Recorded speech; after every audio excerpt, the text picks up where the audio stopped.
예, 하나님께 감사를 드립니다. 여러분들 제가 늘 예배를 드릴 때 뿐만 아니라 제 삶 속에 항상 하나님의 은혜를 경험할 수 있는 제 안의 인식 표지는요. 지금의 내 삶 속에 늘 하나님이 계시다. 하나님이 늘 지금 계시다. 이렇게 고백하는 것으로 뿐만이 아니라 그렇게 여기며 살아갈 때에 우리의 삶이 참으로 놀라운 은혜의 자리에 들어갈 수가 있습니다. 그저 먼 훗날에 어떠한 신앙 고백 아니에요. 다시 한번 더 살아계신 하나님이 우리의 삶 가운데 그리고 지금 이 예배의 자리 가운데 계십니다. 그 고백을 하게 된다면 여러분들 예배가 새롭게 되어집니다. 내 삶이 새롭게 되어집니다. 다시금 내받았던 은혜가 얼마나 귀한지 하나님 앞에 감사와 영광 올려드릴 수 있을 줄 저 믿습니다. 일단 찬양, 간증 그리고 모든 예배의 순서 위에 지금도 영광 받으시며 함께 하시는 하나님이 계심에 이 시간 감사를 드립니다. 자, 우리 오늘 계속해서 본문의 말씀과 연하여서 살펴볼 수 있도록 하십시다. 오늘 본문 시편 126편 5절 6절인데요. 우리 한 목소리를 한번 크게 하나님 앞에 봉독해 올리고 두 번째 씨앗 우리 바라보면서 나아갔으면 좋겠습니다. 겨자씨 프로젝트라고 하여서 겨자씨 뿌리기 프로젝트 3가지 씨앗이 있습니다라고 시작한 오늘 하나님의 말씀 중에 두 번째 씨앗, 세 번째 씨앗 살피면서 마무리하여 5년 동안 열심히 우리 하나님 앞에 눈물로 씨 뿌리며 나아가는 인생이 되어졌으면 좋겠습니다. 자, 시편 126편 5절 6절입니다. 다 같이 봉독합니다. 눈물을 흘리며 씨를 뿌리는 자는 기쁨으로 거두리로다. 울며 씨를 뿌리러 나가는 자는 반드시 기쁨으로 그 곡식단을 가지고 돌아오리로다. 아멘. 계속하여서 성경 공부 그리고 설교 시간을 통하여서 하나님 말씀 해석하는 간단한 원리들도 그 해석의 방법들도 알려드리고 있죠. 지금도 마찬가지입니다. 5절 6절 굉장히 중요한 절이에요. 단어가 이중적으로 나와도 성경에서는 강조용법이라고 하였습니다. 그런데 오늘 보셔요. 5절 6절은요. 절 자체가 즉 문장 자체가 두 번의 이중적으로 강조되어지면서 이것이 얼마나 귀한 말씀인지 우리에게 또다시 새롭게 하는 말씀인 거예요. 자, 그것이 앞선 126편 1, 2절의 말씀과 연하여서 여기서 5절, 6절은요. 힘들고 어려워서 눈물을 흘리는 것이 아니라 하나님 주신 은혜에 감격하여 씨를 뿌리는 모습인 거예요. 이게 보이셔야 되는 거예요, 여러분들. 내가 신앙생활을 하고 하는데 우리 교리적인 영역에 있어서는 승리생활을 하는데 이 신앙의 걸음과 승리생활을 하기 위해서는 반드시 필요한 요소는 하나님 앞에 감사의 눈물을 흘릴 수 있는 은혜가 있어야만 합니다. 그 은혜 없이는요 결코 하나님이 말씀하여 주신 이 말씀에 의한 그리고 나아가 우리 좁은 길인 승리의 삶의 걸음 나아갈 수가 없습니다. 그러므로 사랑하는 성도 여러분, 다시 한 번 더 내 삶에 씨를 뿌리는 행동이 중요합니다라는 것 이전에 눈물로 씨를 뿌릴 수 있는 마음의 상태가 되어져야 합니다.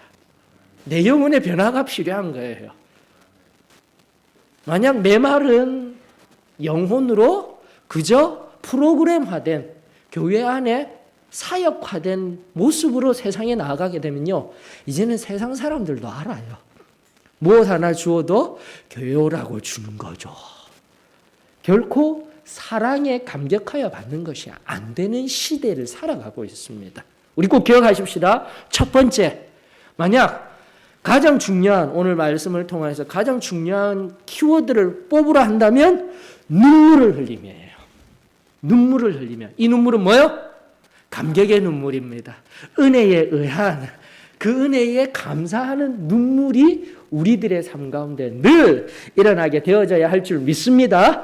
그 눈물 가지고 또다시 내 안에 말씀의 복음 가지고 어떻게 해요? 선한 사마리아 씨를 뿌리는 거예요. 세상을 향해서 선한 사마리아인과 같이 살아가야 합니다. 그것이 첫 번째 씨앗의 의미라면 두 번째 씨앗의 의미가 무엇일까요? 언제나 제가 5년 전에도 이야기하였습니다. 디모데 프로젝트가 필요합니다. 디모데 프로젝트. 두 번째, 우리 내부 안에, 우리 교회 안에 내부적으로 꼭 필요한 두 번째 씨앗, 디모데 씨앗입니다.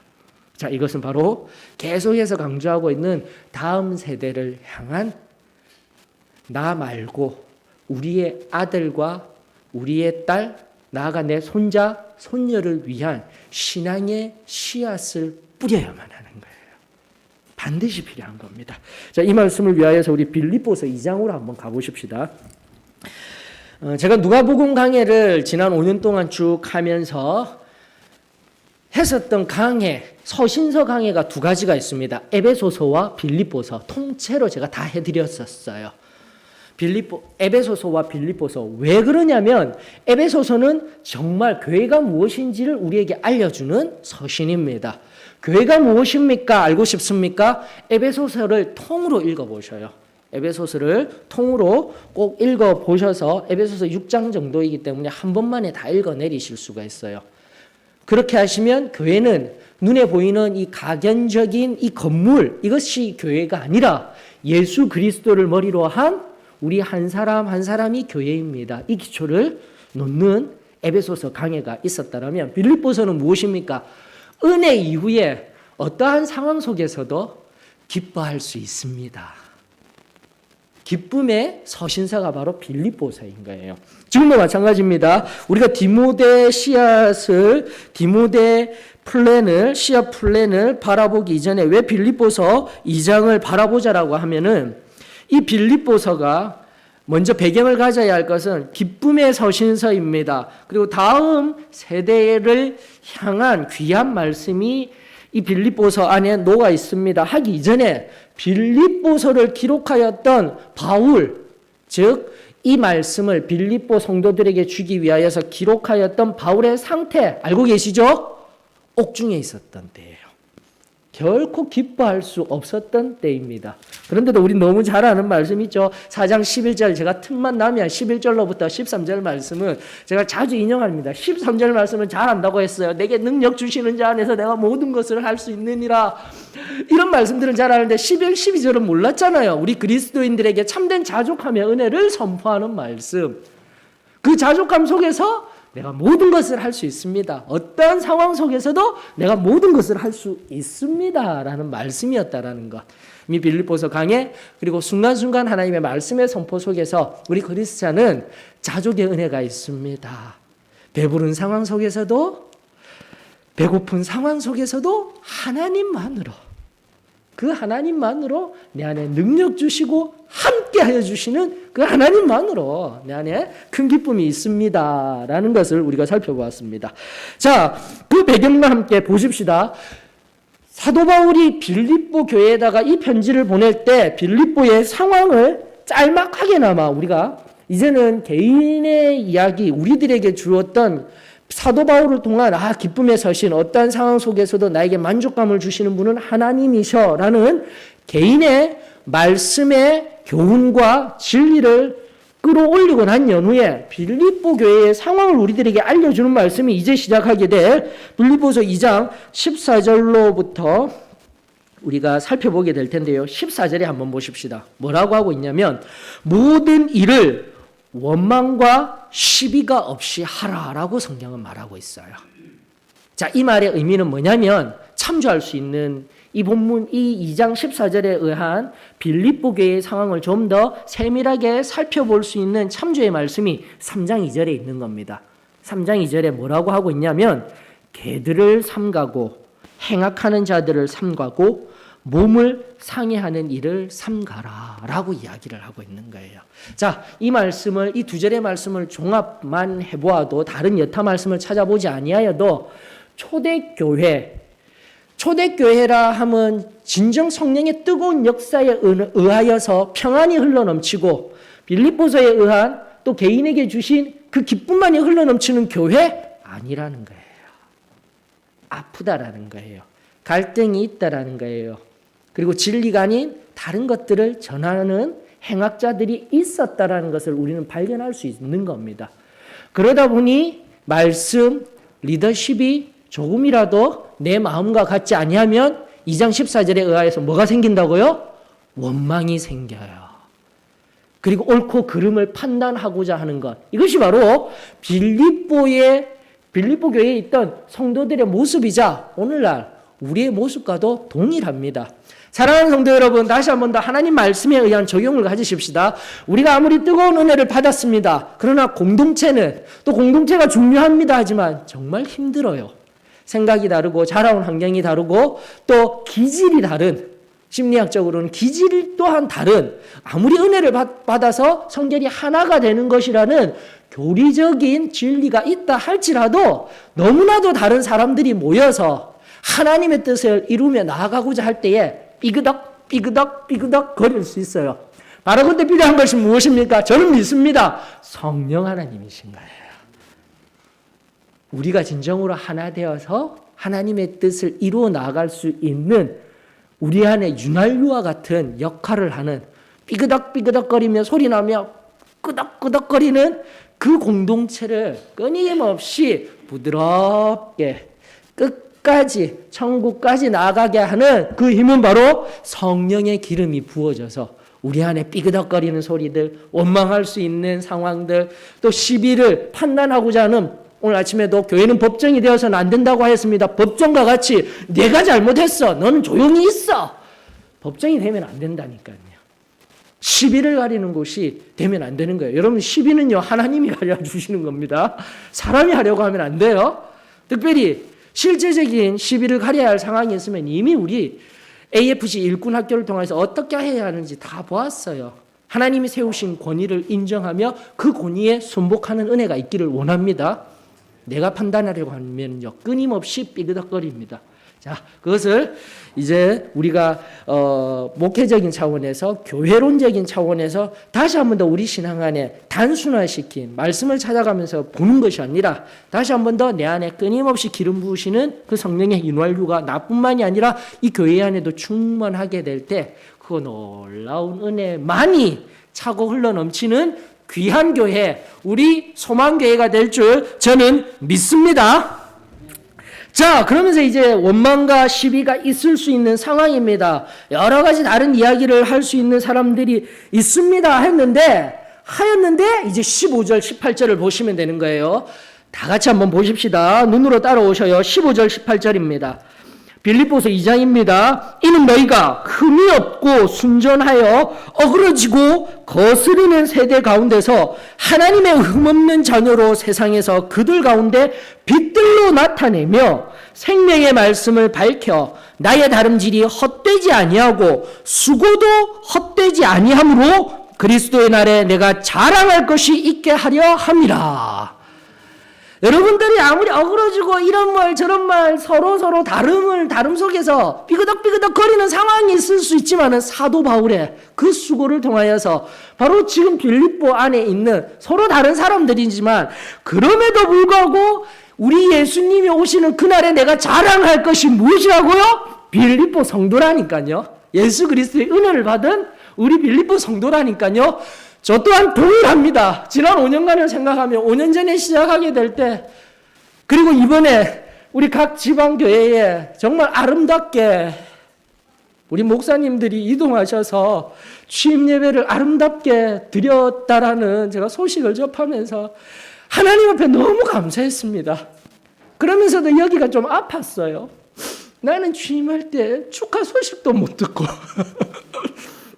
아파하며 신음하며 그렇게 시작하였는데 마귀가 주는 마음이죠.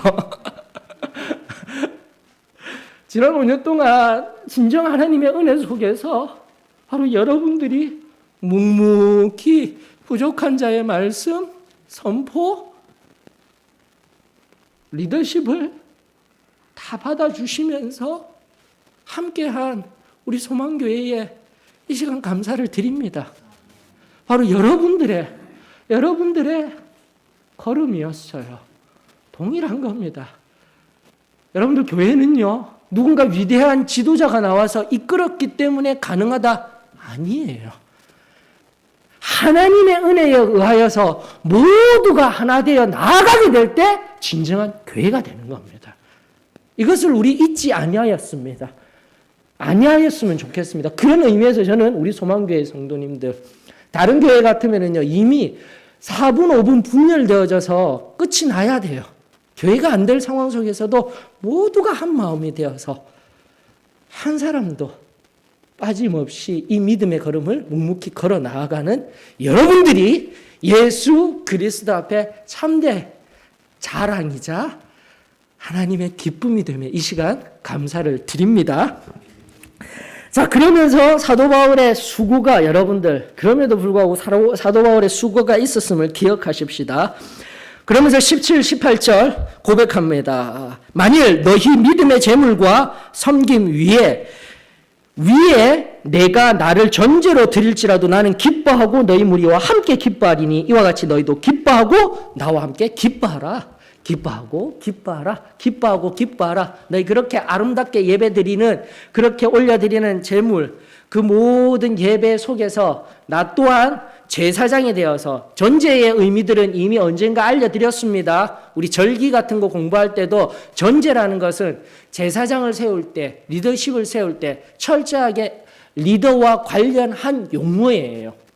전제, 요제, 거제 이런 것들은요, 철저하게 제사장이 하나님 앞에 올려드리는 것들입니다. 일반 성도가 일반적으로 올려드리는 것이 아니에요. 그래서 자신의 모든 것을 쏟아부어서 그 속에서 함께 어우러진 기쁨이 충만하다라는 것을 사도 바울은 고백하고 있는 것이죠. 자, 우리 소망교회에 이 놀라운 기쁨이 늘 충만해지기를 원합니다. 세대와 세대를 뛰어넘어서 이제는 젊은 것들이 말이야, 이런 말이 없기를 원합니다. 나이 드신 분들이 말이에요, 이런 말이 없기를 원합니다. 모두가, 서로가 주님 안에서 한 형제 자매입니다. 서로를 인정하고 나가 아프게 하였던 형제 자매도 내가 품어 안아주며 진정 하나님 안에서 한 지체된, 그리고 나아가 참으로 한 가족된 은혜가, 여기서 가족이라 하면 좀 더 세상적인 의미로 살펴보십시다.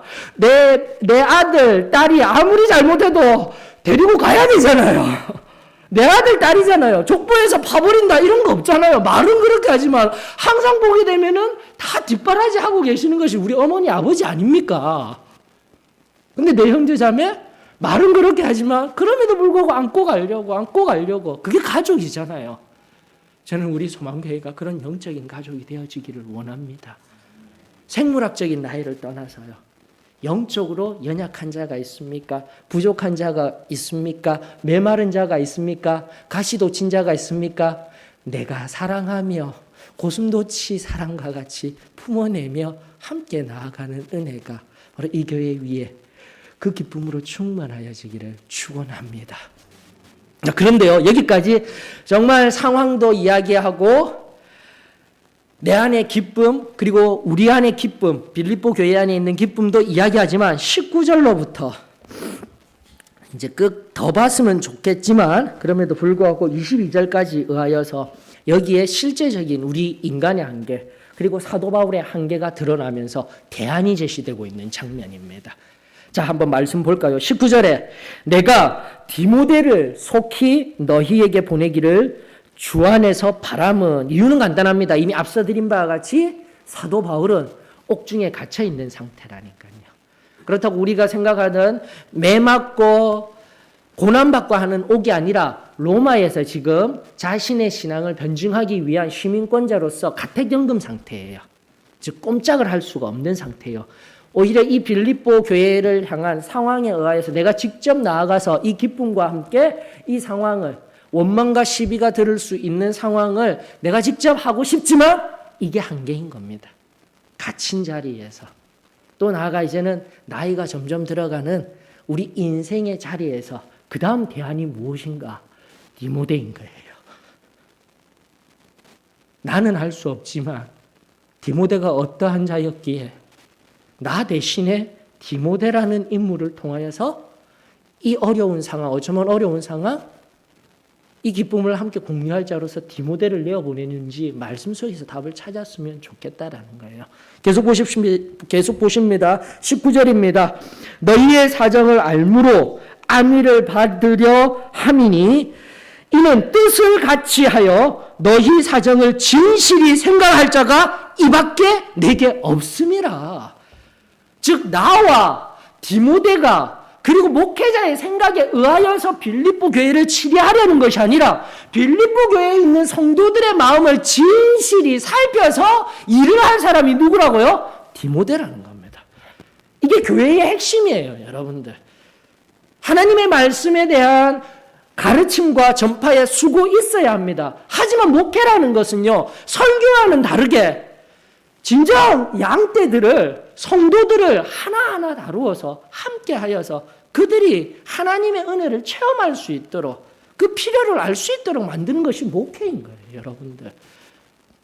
그러면서 그 사정을 진실히 알아서 바르게 행할 자 누구라고요? 디모데. 바로 이 사람밖에 없다.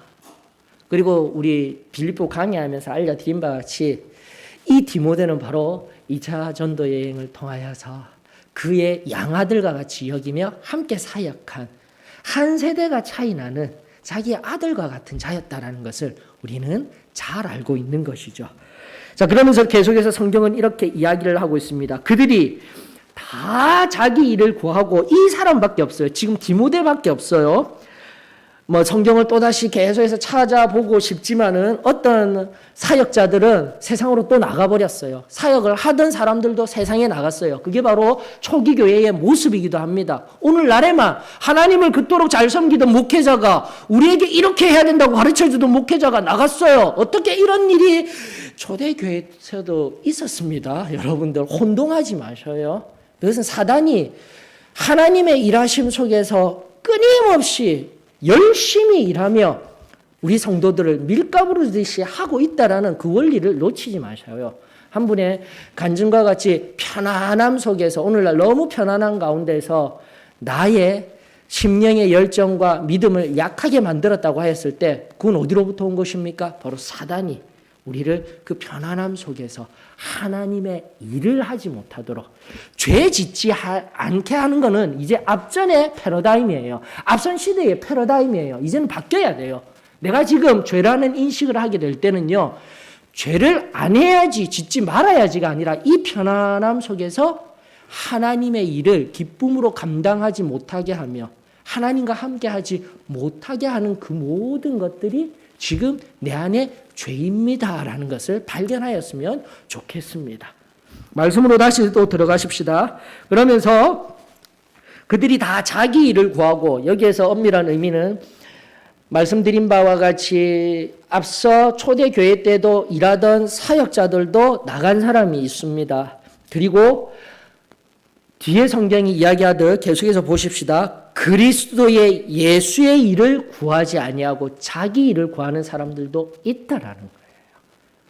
그러므로 진정한 교회의 첫 번째 의무는 무엇입니까? 그리스도의 예수의 일을 하는 겁니다. 이것이 중요해요. 그리고 두 번째 관점이 무엇입니까? 22절에 등장합니다. 디모데의 연단을 너희가 안 하니 자식이 아버지에게 함같이 나와 함께 복음을 위하여 수고하였느니라.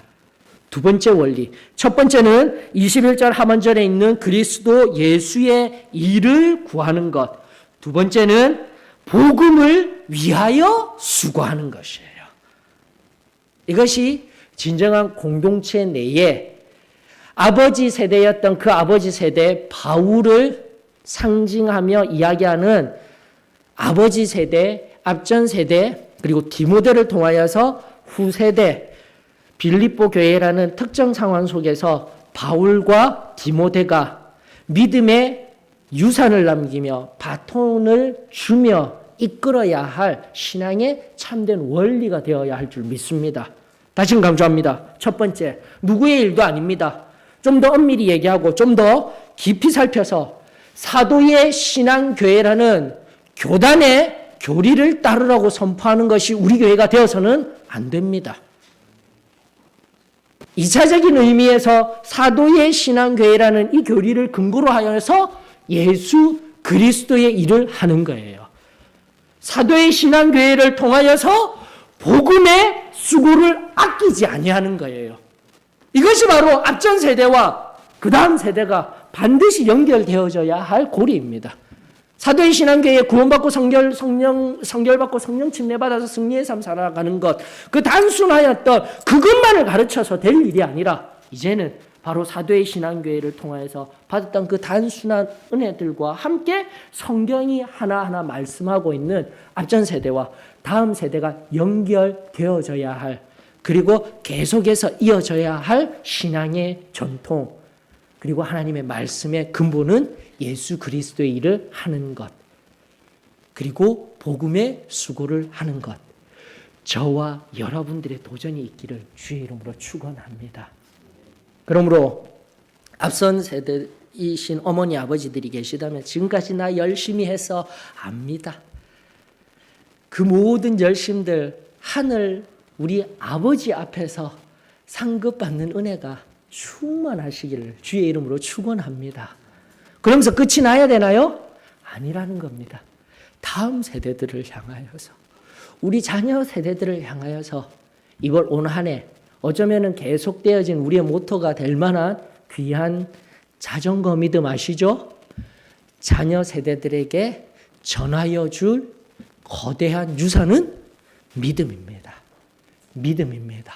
이것을 꼭 붙들며 다음 세대에게 오늘 말씀에 근거한 디모데 프로젝트, 예수 그리스도를 위한 일, 그리고 나를 위한, 교회를 위한 일이 아니라 복음을 위한 수고를 아끼지 아니하는 우리 소망교회가 되었으면 참으로 좋겠습니다. 그러면서 제가 오늘 아침에 알려드렸죠. 하나의 헌금이 더 들어왔으면 좋겠습니다 하였습니다. 장학 헌금이라고 되어져 있습니다. 결론은 무엇이냐면 우리 자녀들이 다시 일어서기 위하여서는 물질이 필요합니다. 그리고 그 물질을 통하여서 다음 세대들이 이제는 단순하게 은혜 받는 영역을 넘어서 준비되어져야 돼요. 무엇으로? 하나님 말씀에, 그리고 저는 더 나아가 음악이라든지 행정이라든지 세상 속에서 더 열심히 대학 교육 이상 수준의 이상을 받을 수 있도록 교회가 밀어줘야 돼요. 그런 장기 프로그램들이 준비되어져야 합니다. 소망교회로부터 시작되어지기를 원합니다. 하나님 말씀에서 원리를 끄집어 올려서 지금 우리가 무엇을 하여야 하는지. 그래서 이 장학 헌금이라는 것은 5년 동안 예치할 거예요. 그래서 제가 예치하면서 어떻게, 원래 시작할 때부터 디모데 프로젝트 물질적인 영역도 있지만 이제 선포하면서 나가지만 5년 동안, 아니 나중에 궁극적으로 이 다음 세대를 위해서 준비될 금액들 한 100억까지도 바라볼까 했었어요. 목사님 꿈도 크셔요. 이 조그마한 교회에서 무슨 100억?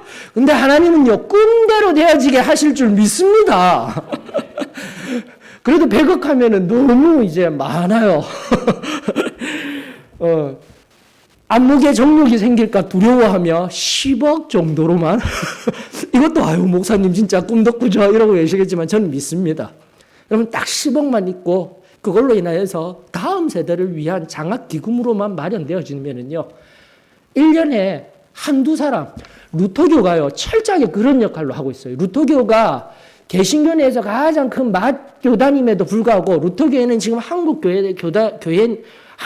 교단으로서는 굉장히 작아요. 근데 아주 소수 정예제, 정말 하나님 앞에 헌신하고 하나님의 목회자가 되어줘야 할 때 바로 그들에게 집중해서 그들이 올바른 교육자가 될 수 있도록 그렇게 지금 만드는 시스템이 되어져 있어요. 저는 우리가 입으로만 그냥 믿음의 고백으로만 하는 것이 아니라 실제적으로 소망교회에서부터 우리 기도하십시다. 금액은 이제 방금 얘기한 걸로 끝.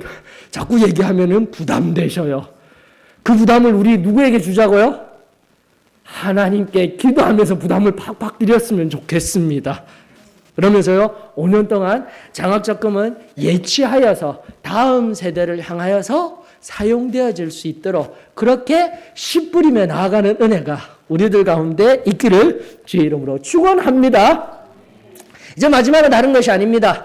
다시 한 번 더 외부를 향한 내부를 향한 우리 안에 씨 뿌리기, 선한 사마리아 그리고 디모데 이 플랜들이 시작되었다면 우리 안에서요 이 플랜들을 믿음으로 순종하며 나아가기 위해서는요 회개가 필요한 겁니다.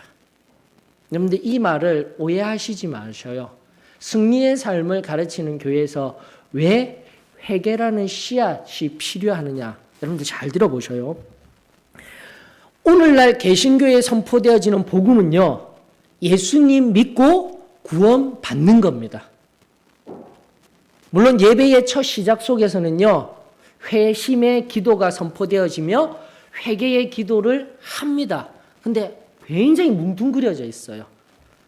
지금 죄에 민감하게 반응하며 그 죄를 놓고 진정한 회개를 하는 것이 아니라 하나님 의인된 죄인이었습니다. 지금까지 죄인된 삶을 살아왔습니다. 용서하여 주시옵소서 끝이에요. 예배를 통하여서 목욕탕에서 때밀듯이 회개가 능력이 되지 아니하고 상실된 시대들 살아간다라는 것을 여러분들 깨달으셔야 돼요. 그런 의미에서 회개가 능력입니다. 회개가 씨앗입니다라는 의미는 뭐냐면은 하나님 앞에 은혜 받은 자로서 하나님의 자녀로서 내 삶의 매 순간순간마다 죄가 있다라면 어떻게 하면 돼요? 회개하면 되는 거예요. 여러분 이게 승리의 삶입니다.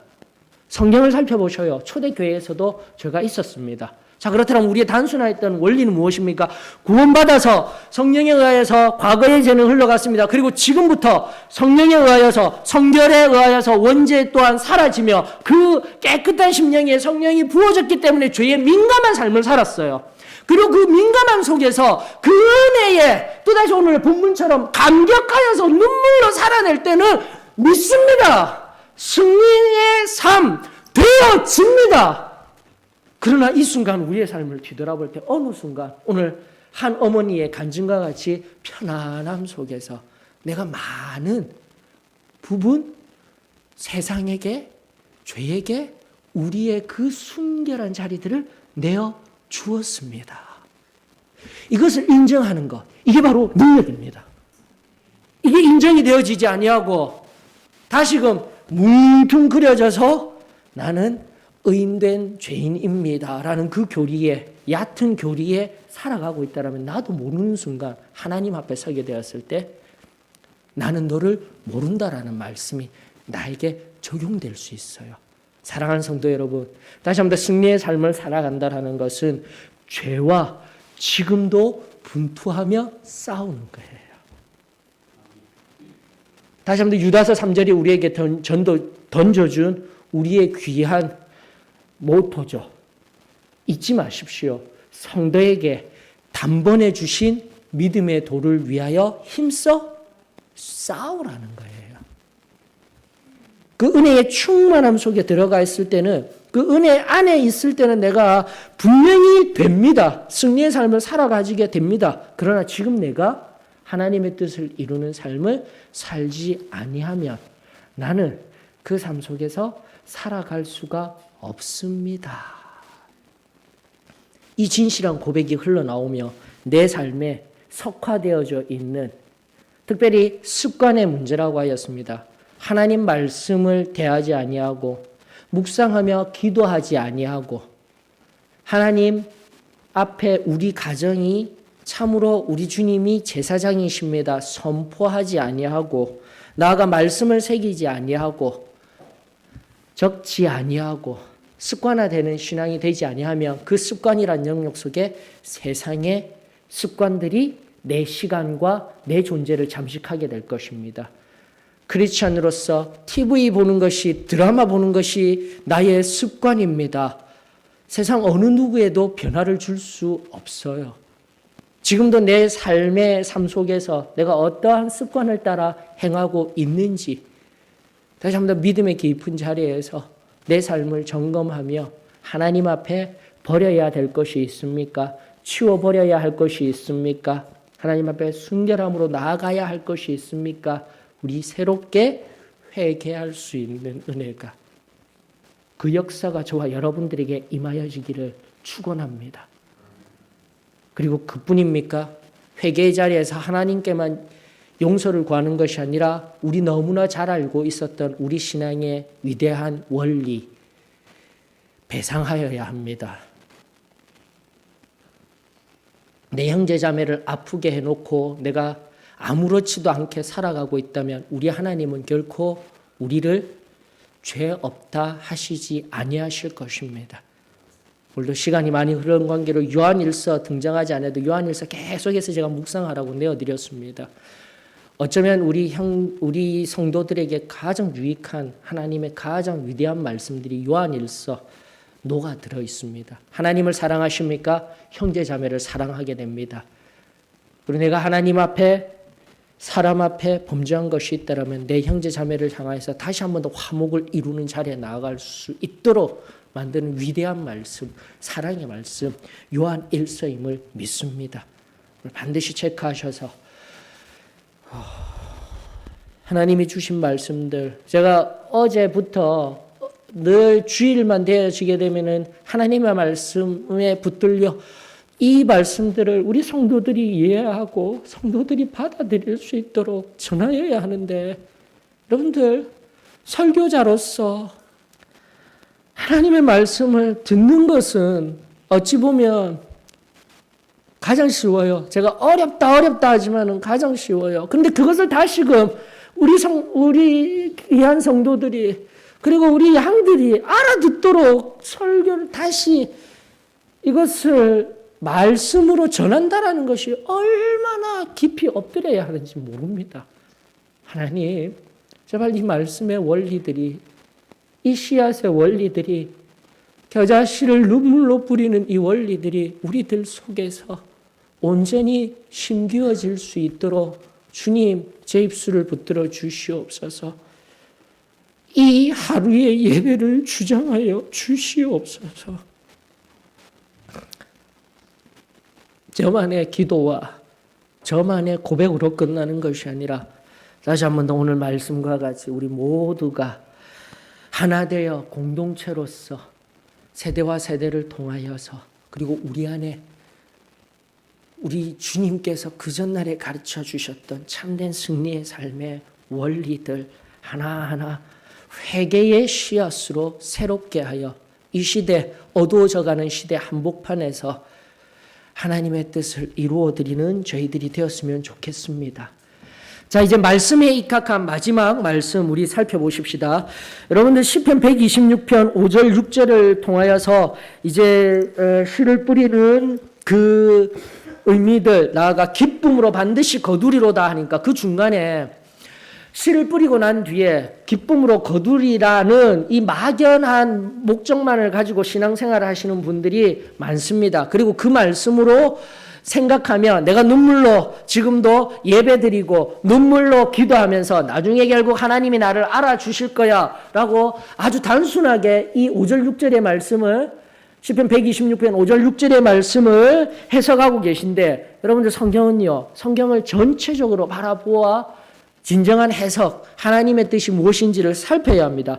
그런 의미에서요, 성경은 그렇게 뿌려진 씨앗, 그렇게 내버려 두는 것이 아니라 이사야 32장 20절로 갑니다. 이사야 32장 20절. 그래서 옆에다가 꼭 기록해 두셔요. 이사야 32장 20절. 모든 물가에 씨를 뿌리고 소와 나귀를 그리로 모는 너희는 복이 있느니라. 아멘이십니까?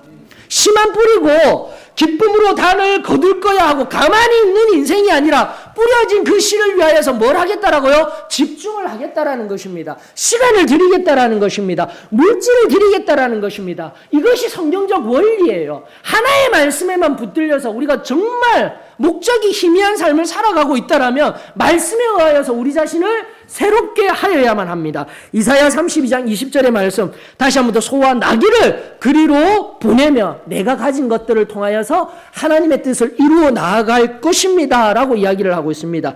전도서 11장 6절에 있는 말씀입니다.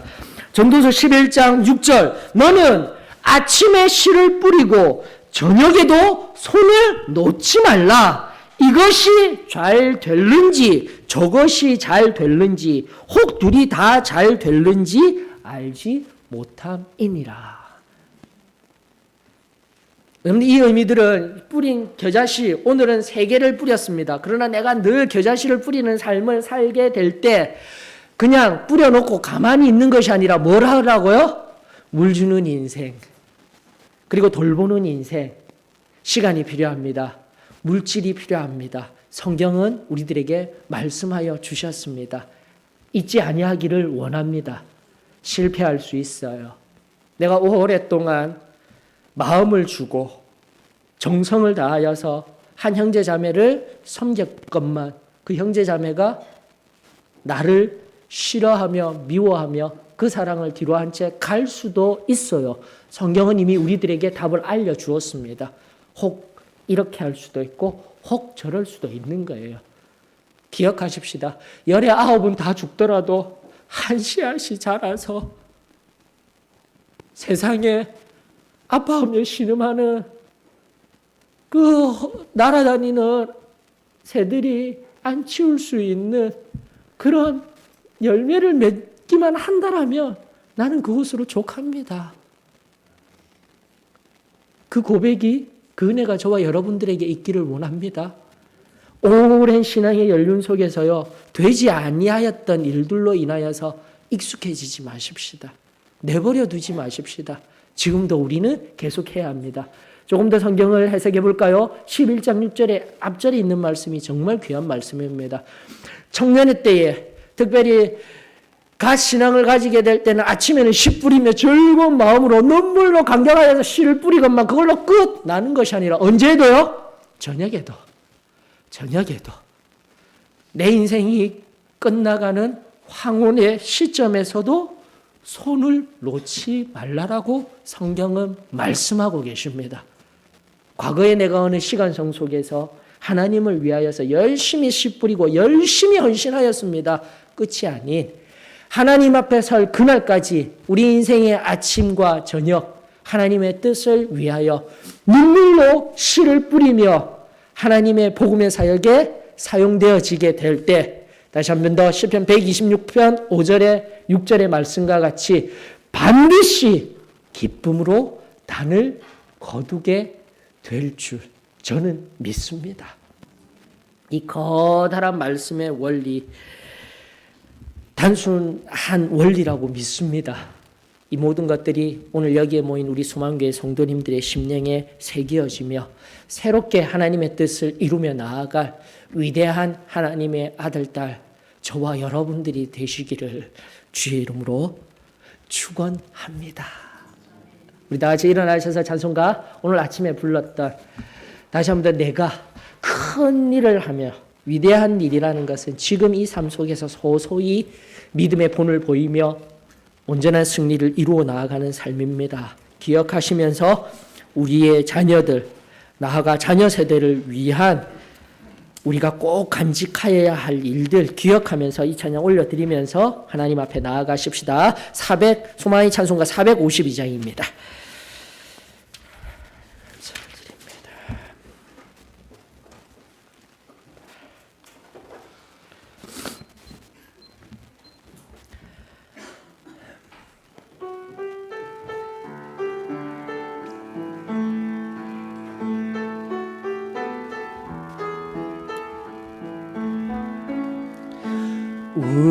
우리가 간직해야 할 소중한 것 있다면 내 삶을 누군가에게 나눠줄 수 있는 것, 약하고 어리석은 나 자신을 본다 해도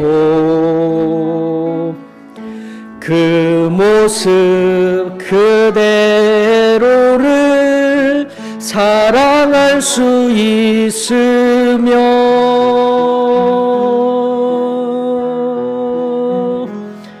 비교하기 못하는 나 자신을 바꿔가고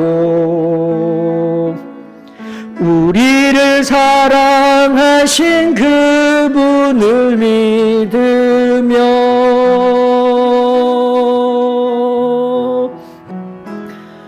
외로운 사람들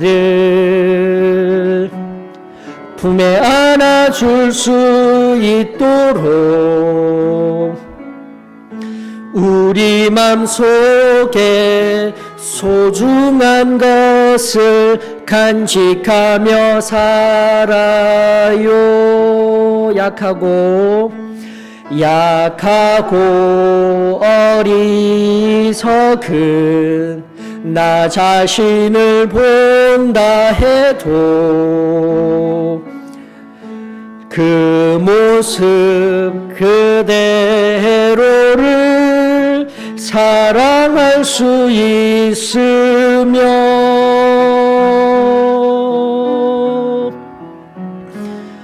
내 안에 숨겨진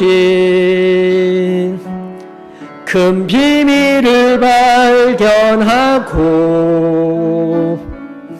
그 소중한 꿈 안에 내 삶을 이루며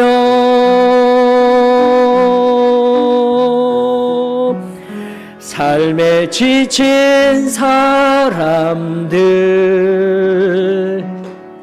찾아와 쉬어가도록 우리 맘속에 누군가의 자리 남겨두며 살아요.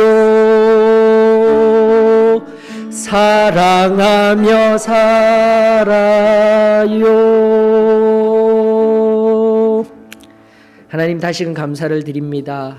우리의 10년 가운데 가장 소중한 놀라운 복음이 우리의 마음밭에 심기어졌건만 주님 아직 열매 맺지 못하는 자리에 있더라면 우리로 다시금 새 일을 행하게 하여 주시옵소서. 또다시 세상 한가운데 오늘날 우리 주 예수 그리스도를 더욱더 박해하며 살아가는 이 시대 앞에 우리 안에 소중한 이 복음의 씨앗이 다시금 자라 열매 맺으며 신음하고 고통받는 한 영혼 한 영혼 섬기는 자리에 쉼을 내어주는 자리에 나아가는 새로운 꿈을 꾸게 하여 주시옵소서. 또다시 받은 은혜에 감격하며 눈물로 씨를 뿌리며 나아가게 하여 주시옵소서. 그 뿌린 자리에 아침과 저녁 삶의 늘 그 자리에서 뒤돌아보게 하여 주시옵시고 소환하기를 몰아 내가 가진 시간과 물질을 드리며 하나님의 선한 일에 잘 사용될 수 있도록 우리를 새롭게 세우시는 하나님의 나라 확장에 새롭게 사용하시는 그 놀라운 은혜가 이제로부터 바로 이곳 소망교회를 통하여서 선포되게 하시며 일하시며 역사하여 주시옵소서. 사랑 많으신 예수님의 이름 받들어 감사하며 기도드리옵나이다.